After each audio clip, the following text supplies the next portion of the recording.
কোন প্রার্থী যেন ভোটিং সেন্টারের ভিতরে না ঢুকে, খবরদার। কোন প্রার্থীর কেউ যেন ভোটিং সেন্টারের ভিতরে না ঢুকে।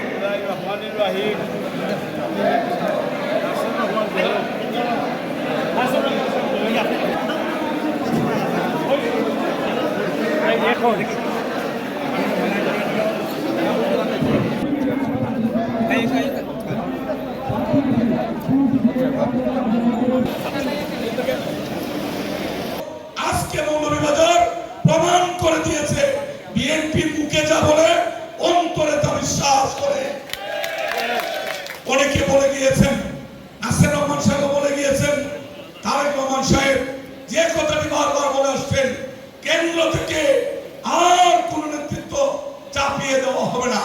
যারা নেতৃত্ব দিতে চান তাদেরকে মাঠে ময়দানে যেতে হবে, কর্মীদেরকে চিনতে হবে, কর্মীদেরকে বুকে জায়গা করে দিতে হবে।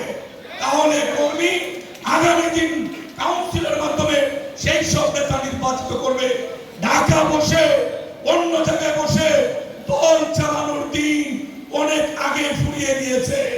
মাঠে যারা থাকবেন তারাই বিএনপির নেতৃত্ব দেবেন। বন্ধুগণ, খেয়াল রাখবেন, তারেক রহমান সাহেব অত্যন্ত বিচক্ষণ, দূরদৃষ্টি সম্পন্ন নেতা।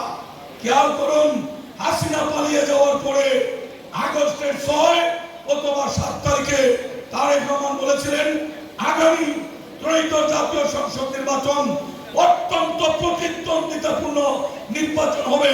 সেই দিন অনেকে এই কথাটি আমলে নেননি, ওনারা বলেছিলেন আমাদের প্রতিপক্ষকে।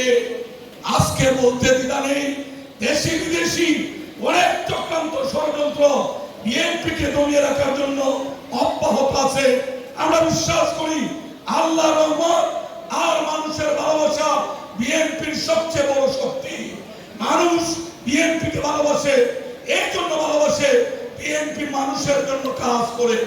আসুন আর কথা না বাড়িয়ে, আগামী জাতীয় সংসদ নির্বাচন অত্যন্ত প্রতিদ্বন্দ্বিতাপূর্ণ হবে, সেই বিশ্বাস থেকে আমরা গ্রামে গ্রামে যাই, মা বোনদেরকে সংগঠিত করি, গ্রামের মুরব্বী সহ এলাকার মানুষের সাথে সুন্দর ব্যবহার করে আগামী নতুন বাংলাদেশ বিনির্মাণের জন্য আমাদের ছাত্র সমাজ যে স্বপ্ন দেখেছে সেই স্বপ্ন বাস্তবায়নে তারেক রহমান সাহেবের কাফেলায় আমরা শরীক হই।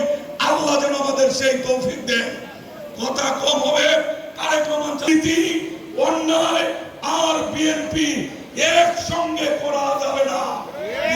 কোন দুর্নীতিবাদের স্থান নেই। আসুন সকলে মিলে তারেক রহমান সাহেবের প্রত্যাশা পূরণের জন্য দেশনেত্রী বেগম খালেদা জিয়ার প্রত্যাশা পূরণে আমরা সবাই কাঁধে কাঁধ মিলিয়ে 20 কোটি লক্ষর মধ্য দিয়ে দেশি বিদেশি সমস্ত চক্রান্ত প্রতিহত করে নতুন বাংলাদেশ বিনির্মাণে তারেক রহমান সাহেবের সহযোগিতা হবো। আল্লাহ আমাদের সেই সুযোগ সৃষ্টি করে দেবেন, সেই আশাবাদ ব্যক্ত করে এত চমৎকার আয়োজনের জন্য মৌলভীবাজার উপজেলা বিএনপি কনভেনিং কমিটি, যারা কষ্ট করে 13টি কমিটি একদম তৃণমূলের মতামতের ভিত্তিতে করে নিয়ে আজকে সম্মেলন আয়োজন করেছেন, তাদেরকে সিলেট ডিভিশন বিএনপির পক্ষে আপনাদেরকে ধন্যবাদ জানাচ্ছি, অভিনন্দন জানাচ্ছি।